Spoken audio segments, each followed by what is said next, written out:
ತಾಲೂಕಿನ ಐಡಿಹಳ್ಳಿ ಹೋಬಳಿ ವ್ಯಾಪ್ತಿಯ ಗರಣಿ ಗ್ರಾಮದಲ್ಲಿ ಹರ್ ಘರ್ ಜಲ್ ಗ್ರಾಮ ಸಭೆ ಇಂದು ಗುರುವಾರ ಬೆಳಗ್ಗೆ ಶ್ರೀ ಆಂಜನೇಯ ಸ್ವಾಮಿ ದೇವಸ್ಥಾನದ ಆವರಣದಲ್ಲಿ ಯಶಸ್ವಿಯಾಗಿ ನಡೆಯಿತು.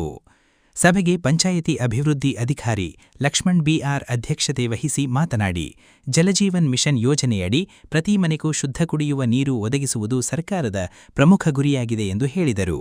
ಯೋಜನೆಯ ಸಮರ್ಪಕ ಅನುಷ್ಠಾನಕ್ಕಾಗಿ ಗ್ರಾಮಸ್ಥರ ಸಹಕಾರ ಅಗತ್ಯವಿದೆ ಎಂದು ತಿಳಿಸಿದರು.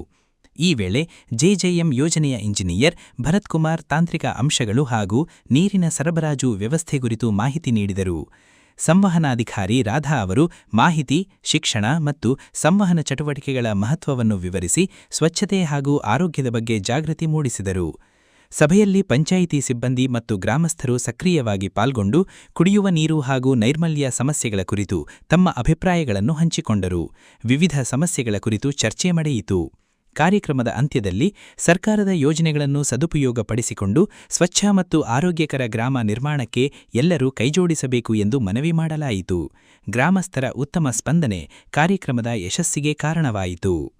ವರದಿ ಹರೀಶ್ ಸಿಎ, ವಿಜುವಲ್ ಸುದ್ದಿ, ಮಧುಗಿರಿ. ಮಧುಗಿರಿ ಗ್ರಾಮೀಣ ಕುಡಿಯುವ ನೀರು ಮತ್ತು ನೈರ್ಮಲ್ಯ ಇಲಾಖೆ ಹಾಗೂ ಗರಣಿ ಗ್ರಾಮ ಪಂಚಾಯಿತಿ ವ್ಯಾಪ್ತಿಯ ಗರಣಿ ಗ್ರಾಮದಲ್ಲಿ ಜಲಜೀವನ್ ಮಿಷನ್ ಯೋಜನೆಯಡಿ ಕಾರ್ಯಾತ್ಮಕ ಗೃಹನಳ ಸಂಪರ್ಕ ಕಾಮಗಾರಿಯನ್ನು ಕೈಗೆತ್ತಿಕೊಳ್ಳಲಾಗಿತ್ತು.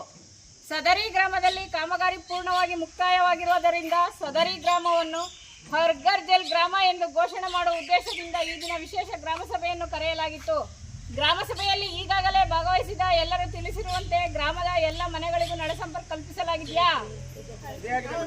ಗ್ರಾಮದಲ್ಲಿ ಬರುವ ಶಾಲೆ, ಅಂಗನವಾಡಿ, ದೇವಸ್ಥಾನ, ಜಾನುವಾರು ಸರ್ಕಾರಿ ಕಟ್ಟಡಗಳಲ್ಲಿ ಎಲ್ಲ ಕಡೆ ನಳ ಸಂಪರ್ಕ ಕಲ್ಪಿಸಲಾಗಿದೆಯಾ? ಮನೆಗಳು ಹಾಗೂ ಸರ್ಕಾರಿ ಕಟ್ಟಡಗಳ ನಳಗಳಲ್ಲಿ ಸಮ ಪ್ರಮಾಣದಲ್ಲಿ ನೀರು ಸರಬರಾಜು ಆಗುತ್ತಿದೆಯಾ? ಯೋಜನೆ ಅನುಷ್ಠಾನ ಸಂದರ್ಭದಲ್ಲಿ ಸಿಸಿ ರಸ್ತೆ ಅಥವಾ ಇತರೆ ಸರ್ಕಾರಿ ಆಸ್ತಿಗಳಿಗೆ ಹಾನಿ ಆಗಿದ್ದರೆ ಅವುಗಳನ್ನು ಯಥಾಸ್ಥಿತಿ ಮರು ನಿರ್ಮಾಣ ಮಾಡಲಾಗಿದೆಯಾ?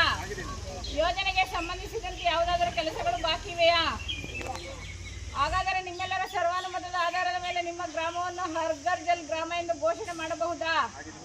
ಗರಣಿ ಗ್ರಾಮವನ್ನು ಹರ್ ಘರ್ ಜಲ್ ಗ್ರಾಮ ಎಂದು ಘೋಷಣೆ ಮಾಡುತ್ತಾ ಕಾರ್ಯಕ್ರಮದಲ್ಲಿ ತಾವುಗಳೆಲ್ಲರೂ ಭಾಗವಹಿಸಿ ಕಾರ್ಯಕ್ರಮವನ್ನು ಯಶಸ್ವಿಗೊಳಿಸಿದ್ದಕ್ಕಾಗಿ ತಮಗೆಲ್ಲರಿಗೂ ಧನ್ಯವಾದಗಳನ್ನು ಹೇಳುತ್ತಾ ಕಾರ್ಯಕ್ರಮ ಮುಕ್ತಾಯ ಮಾಡುತ್ತಿದ್ದೇವೆ. ಧನ್ಯವಾದ.